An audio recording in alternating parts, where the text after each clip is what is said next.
Imagine a world where the divine and the human collide in a narrative so powerful that it has shaped the identity of a people for millennia.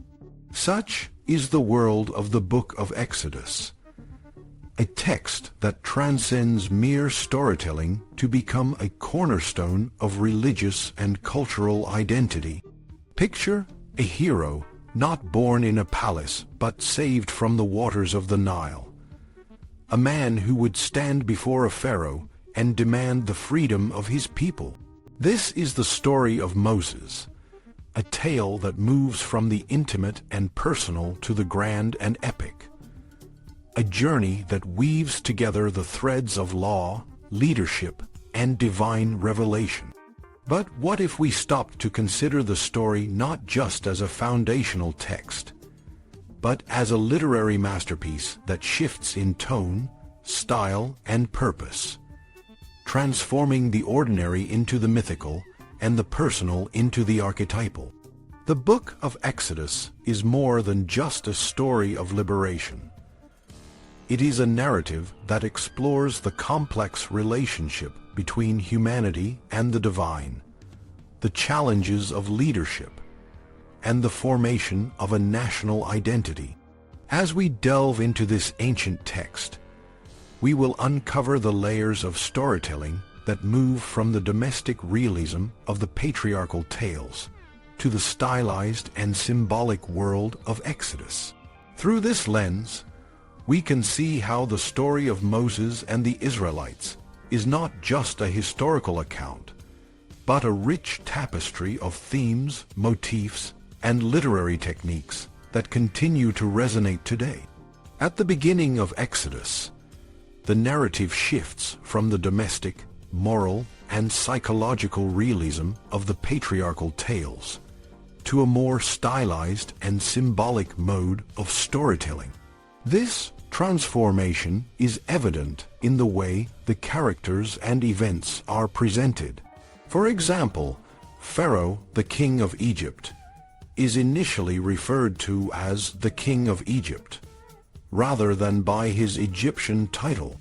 This deliberate choice casts him as the archetypal evil king, a figure who orders the killing of Hebrew male infants, echoing the folkloric motif of the hero threatened by an evil ruler.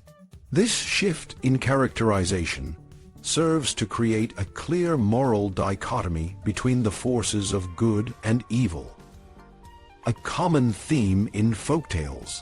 The story of Moses' birth and early life is rich with folkloric elements. The two midwives, Shiphrah and Puah, who defy Pharaoh's order to kill the Hebrew boys, are presented in a way that simplifies the complex reality of the many Hebrew women giving birth at the time.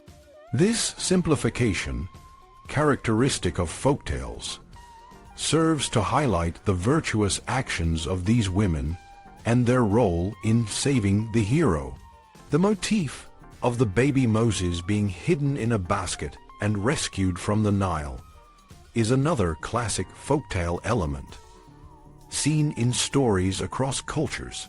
The young Moses, saved from death by Pharaoh's daughter, is a symbol of hope and divine intervention, setting the stage for his future role as the leader of the Israelites.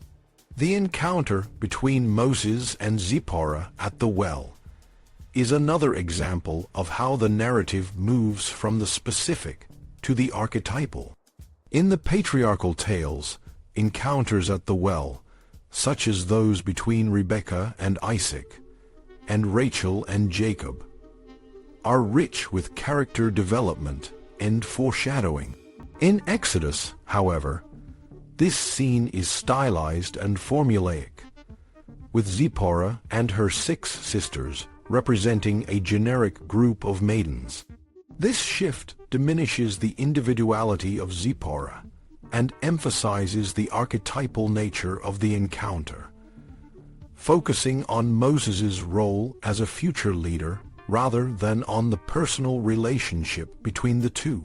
The character of Moses himself is presented in a way that emphasizes his leadership qualities and human vulnerabilities. Unlike the complex and deeply characterized figures in the patriarchal tales, Moses is described using the generic epithet, the man Moses, which underscores his human status and serves as a reminder that he is not to be deified. This distancing from the character allows the narrative to focus on his qualities as a leader, his sense of justice, temper, compassion, and feelings of inadequacy, while maintaining a sense of his humanity. This portrayal of Moses as a relatable yet flawed leader is crucial to the narrative, as it makes him a figure that the Israelites can follow and identify with. The depiction of God in Exodus also marks a significant shift from the more intimate and human-like God of Genesis. In Genesis, God is often depicted as walking among humans and engaging in direct, face-to-face conversations. In Exodus, God is presented as an awe-inspiring and unseeable presence, surrounded by barriers and manifesting through fire and other natural phenomena. The burning bush, the pillar of fire, and the thunder and lightning at Mount Sinai all emphasize the divine's overwhelming power and otherness. This portrayal of God as a distant and awe-inspiring figure is crucial to the narrative, as it underscores the magnitude of the divine revelation and the challenges that the Israelites will face in following the laws given to them. The narrative of Exodus is divided into two large panels, each with its own distinct focus and themes. The first panel, from chapter 1 to chapter 20, is a grand narrative of liberation and revelation. It begins with the Israelites in bondage in Egypt and culminates in the revelation of the 10 Commandments at Mount Sinai. This section is rich with dramatic events, including the 10 plagues, the parting of the Red Sea, and the establishment of the Passover ritual. The narrative is organized around 3 thematically defined spaces: Egypt, the wilderness, and the Promised Land. Egypt is associated with water, the wilderness with dryness, and the Promised Land with fertility and abundance. These spaces serve to highlight the journey of the Israelites from oppression to freedom, and the challenges they face along the way.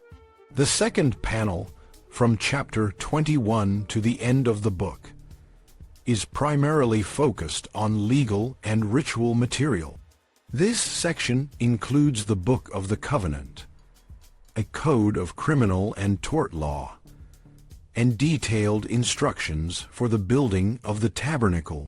While this material may seem less engaging to modern readers, it is essential to the narrative, as it outlines the laws and rituals that will govern the new Israelite nation. The repetition of the instructions for the tabernacle, in particular, emphasizes the importance of these laws and the meticulous attention to detail required in their implementation. This section serves to ground the narrative in the practical and legal aspects of nation building, providing a framework for the Israelites to live by as they move toward their promised land. The narrative of Exodus is a powerful and multifaceted story that moves from the personal to the epic, from the specific to the archetypal. It explores themes of liberation, leadership, and divine revelation, and it uses a range of literary techniques to convey its message. The shift from the domestic realism of the patriarchal tales to the stylized and symbolic world of Exodus highlights the transformation of the Israelites from a family to a nation.